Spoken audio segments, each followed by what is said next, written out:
Salve galera, beleza? Estamos começando a nossa prévia da etapa de Darlington, a primeira dos playoffs da NASCAR 2022. Darlington vai abrir os playoffs num primeiro segmento, numa primeira fase que teremos Darlington, Kansas e depois Bristol. E Darlington é uma das provas sempre uma das mais desafiadoras da categoria. Como sempre, eu estou aqui com Eric Gabriel. Salve, Eric. A gente vai falar ainda dos pontos, né? Da questão da pontuação começando esses playoffs, mas acho que valia a pena falar um pouco de Darlington, que não é das pistas mais fáceis.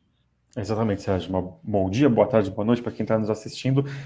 Os playoffs já começam quentes, né? E no sentido da competitividade numa pista considerada a mais técnica do campeonato, justamente da Darlington, por conta da diferença das suas curvas 1 e 2 com a 3 e 4 e também pelo fato de todo mundo sempre correr muito próximo ao muro. Não é à toa que tem o apelido, né, da Lady in Black, né, ou muito difícil para ser domada, né, dos grandes apelidos, dos vários apelidos que Darlington tem, justamente por conta da dificuldade que ele impõe para os pilotos da técnica, ainda mais com um carro novo, esse Next Gen, que faz a sua estreia, já teve uma corrida lá neste ano, e agora vamos abrir os playoffs, que até o ano retrasado, né, nessa época do ano, quando a gente tinha originalmente a corrida de Darlington, era aquela corrida com pinturas retrô.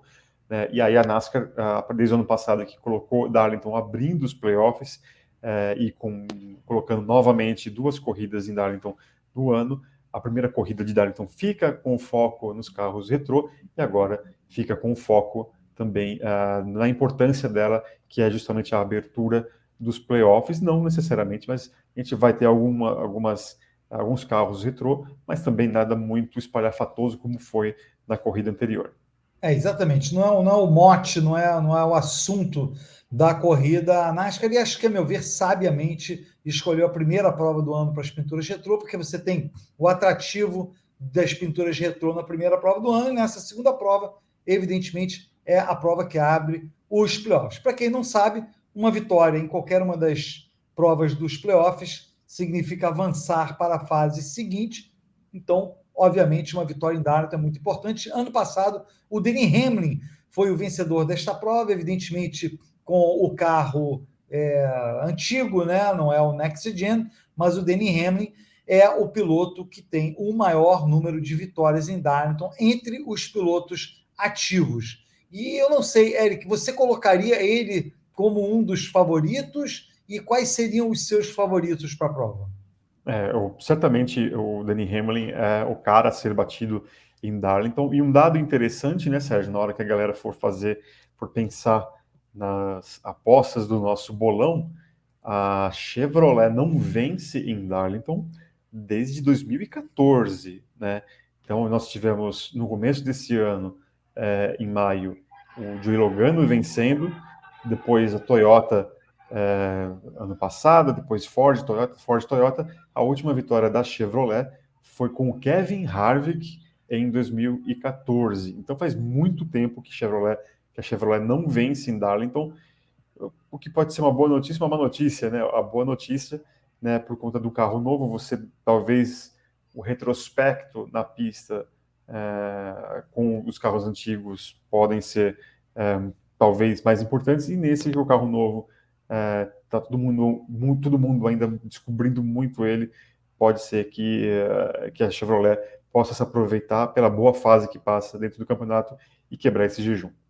Exatamente. Um outro piloto que vai muito bem em Darlington é o Kevin Harvick, né? Inclusive venceu 2 provas em 2020, creio que foram 3 provas em 2020, exatamente. Foi aquele fim de A semana, pandemia. Eric, que o Denny Hamlin ganhou uma prova e o Kevin Harvick ganhou 2. Então, o Kevin Harvick é outro piloto aí que, quem sabe, pode surpreender, né? Ficou de fora dos playoffs durante tanto tempo, quer dizer, não estava classificado, acabou se classificando, único piloto com 2 vitórias consecutivas até agora, é outro piloto que a gente vai ter que considerar em Darlington. Eric, eu queria colocar a classificação aqui do campeonato, deixe-me puxar aqui, só para a gente ter uma ideia, e eu diria, Eric, devido a toda essa situação, 4 pilotos vão ser eliminados, depois de Darlington, Kansas e Bristol, certo? Obviamente começa com Darlington. Então, eu queria fazer uma colocação, Eric, que eu sempre coloco, mas nunca deixa de ter a validade, na minha opinião, mas eu queria saber o que você acha, a importância, principalmente para esses pilotos que estão no grupo de trás aí,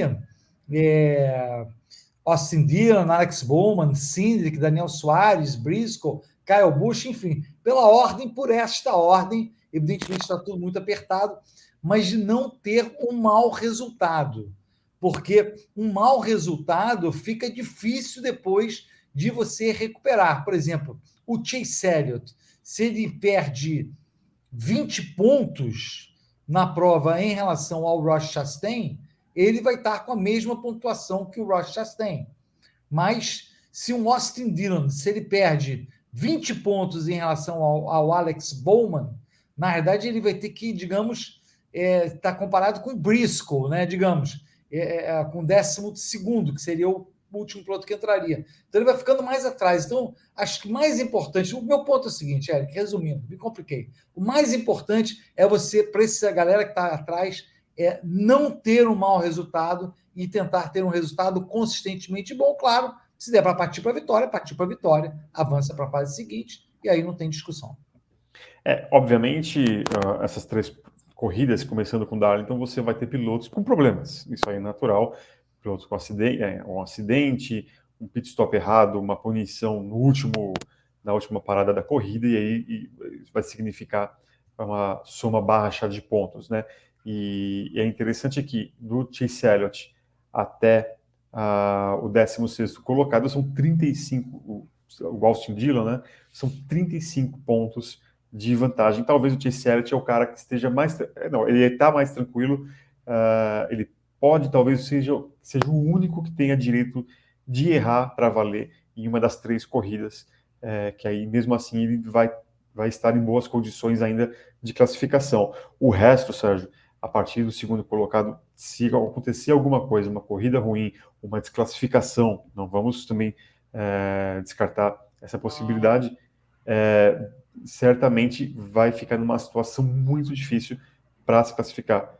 Então, eu acho que o que é o mais legal desse ano, com toda aquela distribuição de vitórias, né, para os playoffs foram 15 pilotos vencedores, e o Ryan Blaney entrando por pontos, o que significa que a soma de pontos, todos os pontos ali de playoff, eles foram muito mais bem distribuídos, achatando a diferença do melhor para o pior. Ou seja, todo erro, acho que as equipes têm que repassar muito bem todos os seus afazeres, todas as suas obrigações, os pilotos mais ligados do que nunca, talvez não então na louca em alguma manobra, uma ultrapassagem, porque há muito o que perder. E aí qualquer erro pode ser fatal. Darlington, você pode errar em Darlington e depois tentar corrigir? Beleza, com certeza. Mas em que situação você vai tentar reverter uma desvantagem? E isso pode ser muito pior, isso pode deixar todo mundo mais nervoso, e aí a casa cair, literalmente, já na primeira fase dos playoffs. Eu queria citar um terceiro piloto, Eric. A gente falou do Denny Hamlin, falamos do Kevin Harvick, mas a gente não pode esquecer o Joey Logano. O Joey Logano, que ganhou a prova em Darlington esse ano, ele foi o pole position, liderou o maior número de voltas e venceu a prova.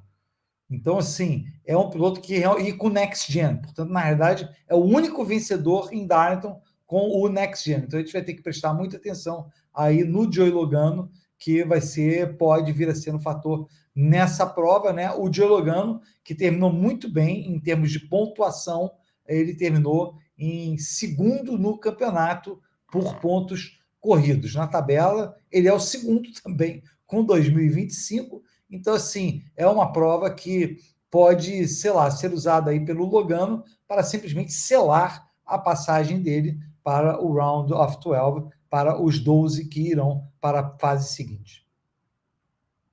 E interessante que essa foi a primeira vitória do Joey Logano em Darlington, mas como ela tem um peso muito grande por conta de já de ser com um novo carro, né? Então a gente tem ali o Denny Hamlin com um recorde de vitórias em Darlington com 4, e aí depois você tem Kevin Harvick com 3, o Truex, que é carta fora do baralho para os playoffs, mas por que não, né? 2 vitórias Logano, Eric Jones, Brad Keselowski, Kyle Busch, uma vitória cada um, dentre os pilotos ativos que estarão nesse domingo correndo.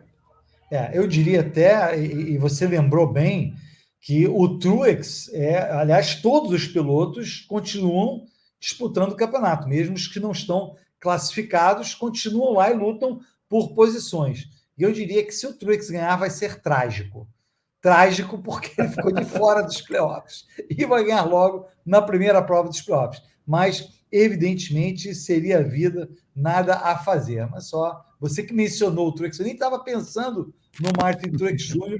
e realmente pensei que seria uma situação bastante curiosa. Mas não creio que ele vá vencer essa prova, não. Enfim, não vou dizer que ele não vai ganhar, porque né, Será? a boca é terrível, mas, de qualquer maneira, Eric, só alguns dados de Darlington, serão 7.800.000 dólares em prêmio para os participantes, serão 501 milhas, é uma prova longa, né?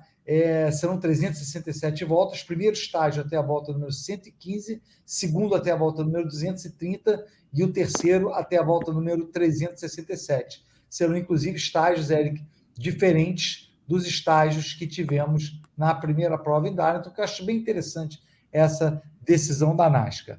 Eric Gabriel, E antes dos complemente. palpites, também válido como informação, nessa corrida teremos os dois pilotos da Muito 2311 trocados, os seus números, o Ty Gibbs vai com 23 verdade. e o Bubba Wallace no 45 do Kurt Busch, porque o carro 45 briga pelo título de donos de equipe, e aí a equipe 2311 elegeu o Bubba Wallace como o seu principal homem na busca da soma de maior número de pontos a favor do carro 45.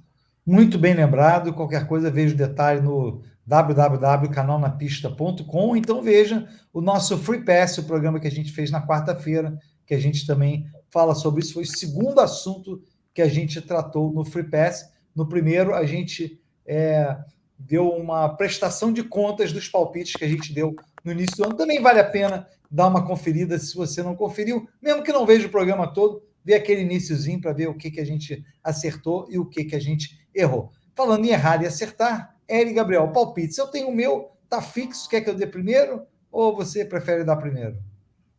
Não, eu prefiro o palpitar primeiro. Vamos de Denny Hamlin. Ah, tá de sacanagem. Danny Hamlin também. Não, já estava na minha cabeça, não vou mudar, não. Danny Sim, Hamlin, vamos ambos de Danny Hamlin, então. que Eu acho que ele medo. vai repetir a vitória do ano passado. Que medo. Vamos falar que a gente tá zicando ele. Exato. Não, pelo menos a gente só está secando um piloto, né? E tem muita gente também que não é fã do Danny Hamlin, então também não é o fim do mundo. Pior se nós dois tivéssemos apostado no Chase Elliott, por exemplo, aí seria um problema sério.